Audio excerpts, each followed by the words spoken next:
Bonsoir à tous. Le titre de mon partage, c'est Soyons patients dans l'affliction. Amen. On va mettre des bases. La parole de Dieu dit, soumettez-vous à Dieu, résistez au diable et il fuira loin de vous. Et la parole de Dieu dit aussi que euh, humiliez-vous sous la puissante main de Dieu, il vous élèvera au temps convenable. Amen.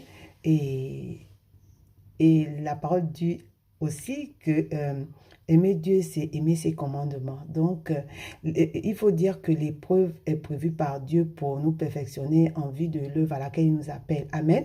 Donc, ne pas accepter l'épreuve ou bien sortir de l'épreuve, c'est vraiment ne pas obéir à Dieu.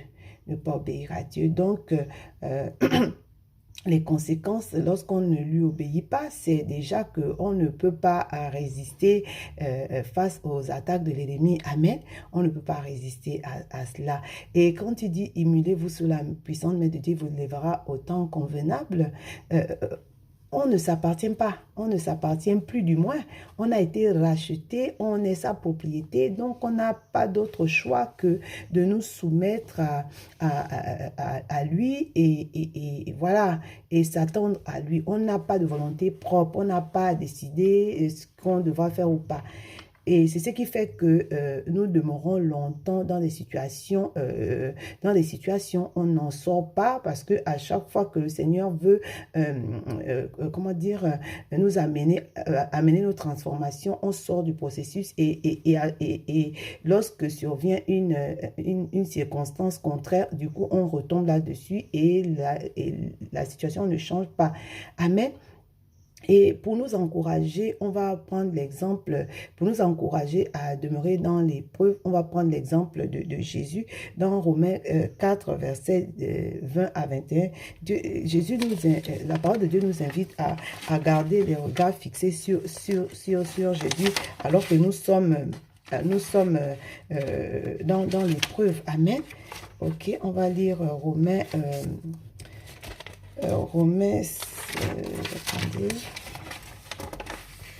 Hébreux 12, les versets 2 à 3 dit, gardons les yeux fixés sur Jésus qui nous a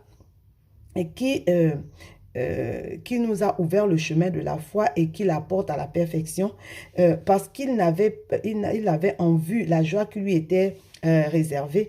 Il a enduré la mort sur la croix en méprisant la honte attachée à un tel supplice et désormais, il siège à la droite du trône de Dieu. Il ne tournerait pas à la droite de Dieu s'il n'avait pas, comment dire, accepté d'être, comment dire, d'être crucifié, d'avaler sa honte et d'accepter de mourir sur la croix. Il ne serait pas assis aujourd'hui à la droite de Dieu. Et c'est ce que Jésus a fait. Il n'a pas regardé à ce qu'il traversait, il a regardé bien au-delà à la récompense, à ce qui lui était réservé. Amen. Et donc, la parole de Dieu dit que dans Romains 5, 3, il dit, bien plus, nous nous glorifions même des afflictions, sachant que l'affliction produit la persévérance, la victoire dans l'épreuve, et cette victoire, c'est l'espérance. Amen. Et cette victoire, c'est l'espérance. C'est quoi l'espérance? La parole de Dieu dit que notre espérance, la parole de Dieu dit que notre espérance, il est écrit dans la Bible que les souffrances dans lesquelles nous sommes aujourd'hui n'ont aucune commune mesure à la gloire que Dieu a en réserve pour nous. Non, aucune. C'est-à-dire que ce qu'on traverse là, Dieu dit que ça n'a aucune commune mesure à la gloire qu'il a en réserve pour nous. Donc, ça fait que comme Jésus, on ne regarde pas, comment dire, à la pression, on ne regarde pas à tout ce qui s'attache à cette épreuve-là. Ça veut dire la honte, le mépris, le rejet. Mais on regarde à ce qu'il a dit, c'est-à-dire la gloire à venir, à la gloire à venir. C'est ça notre espérance. Amen. C'est ça notre espérance. La parole de Dieu dit, dans Jacques 1, 2, 4, il dit, mes frères, regardez comme un sujet de joie complète les diverses épreuves auxquelles vous êtes exposés, sachant que l'épreuve de votre foi produit la patience, mais il faut que la patience accomplisse parfaitement son œuvre afin que vous soyez parfaits et accomplis sans faillir en rien. D'où le titre de ce message, c'est-à-dire soyons patients dans l'affliction. Qu'est-ce que la patience produit? La patience va nous amener à la perfection, va perfectionner l'œuvre, va nous perfectionner. Amen. Va nous perfectionner parce qu'on dit ici dans le verset 4 de Jacques 1, qui s'est écrit, mais il faut que la patience accomplisse parfaitement son œuvre afin que vous soyez parfaits et accomplis sans faillir en rien. Amen. Afin que vous soyez parfaits et accomplis sans faillir en rien. Dans 1 Pierre 5, 9 à 10, la parole de Dieu dit que le Dieu de toute gloire qui vous a, de toute grâce qui vous a appelé à sa gloire, après que vous aurez souffert un peu de temps, vous fortifiera, vous affermira, vous perfectionnera, vous affermira, vous fortifiera et vous rendra inébranlable. Vous rendra inébranlable. D'où, comment dire, la nécessité de demeurer dans l'épreuve. Vous savez, j'ai fait une prière au Seigneur, c'est-à-dire que qui ne permettent pas que c'est-à-dire que qu'il prenne le temps qu'il faut pour faire son œuvre en moi, c'est-à-dire que vraiment me façonner comme il veut, quoi, qui ne permette pas, qui m'accorde la grâce de ne pas sortir pendant le processus, parce que lorsqu'on sort du processus, avec Dieu, on ne saute pas les classes, on va redoubler et cette situation va demeurer.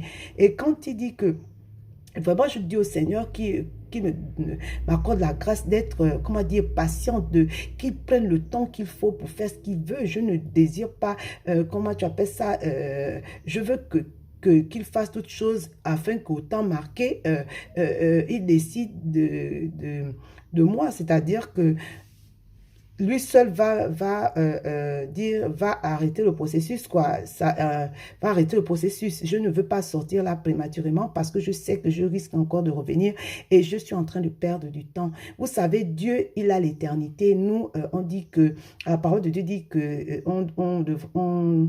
que notre vie, c'est jusqu'à 120 ans. Mais bon, beaucoup n'arrivent pas jusque-là. Donc, quand moi, je me regarde, je suis à la moitié là. Donc,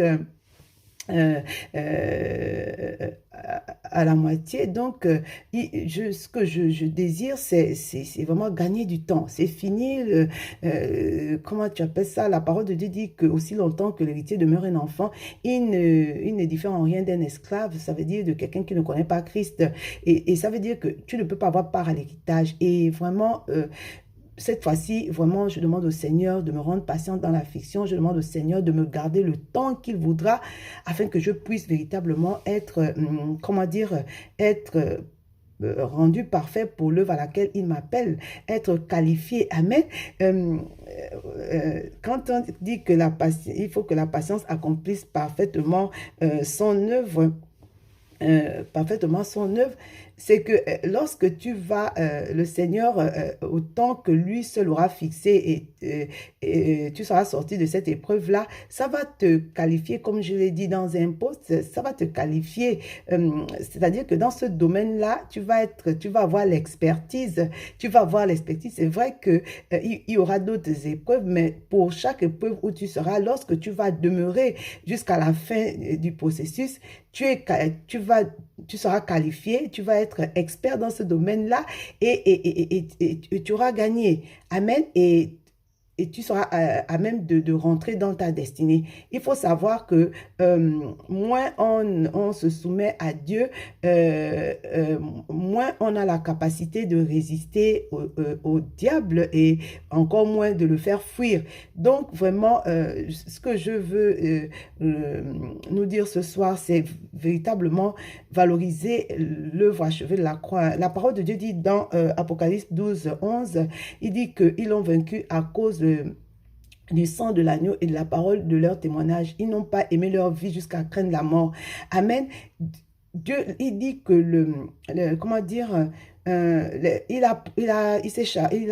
a porté nos souffrances. Amen. Il dit que le châtiment qui nous donne la paix est tombé sur lui. Ça veut dire que lorsqu'on est dans l'épreuve, lorsqu'on est dans des situations compliquées, on a déjà la victoire. On ne lutte pas pour la victoire. Il a déjà acquis. La victoire a été déjà acquise à la croix. Il nous appartient de la récupérer. Il nous appartient, c'est-à-dire que dans tous les cas, dans tous les cas, nous sommes plus que vainqueurs. Dans tous les cas, nous sommes plus que vainqueurs. Mais ce qui fait qu'on ne rentre pas dans cette victoire-là, c'est l'impatience, c'est l'insoumission, c'est, voilà, c'est vraiment ça. Donc, acceptons de souffrir pour un temps, en sachant que on ne pourra pas mourir dans cette épreuve-là. C'est juste pas possible parce que nous avons la victoire. On doit valoriser le sang de l'agneau, le sang qui a coulé à la croix, et sa parole, la parole de Dieu dit que Dieu veille sur sa parole pour l'accomplir. Abraham a pu dire que il a fait confiance à Dieu parce qu'il n'a pas regardé en fait à son corps en fait. Il a eu la conviction que celui-là, c'est-à-dire Dieu qui promet, il a aussi la puissance d'accomplir ce qu'il promet. Amen. Donc vraiment, sache que aussi longtemps que tu voudras sortir du processus, tu vas demeurer dans cette situation-là. Donc, il faut vraiment se faire violence, accepter de souffrir pour un temps. Et après, je dis que regardez comme un sujet de joie complète les différentes épreuves auxquelles vous êtes exposés. Bon, on n'est pas en joie, en tant qu'enfant de Dieu, on n'est pas en joie parce que tout va bien. Non, on est en joie parce que Dieu dit que nous devons être en joie. Amen. Alors, sur ce, vraiment, je vous souhaite bien du courage et puis soyez bénis. À très bientôt. Merci.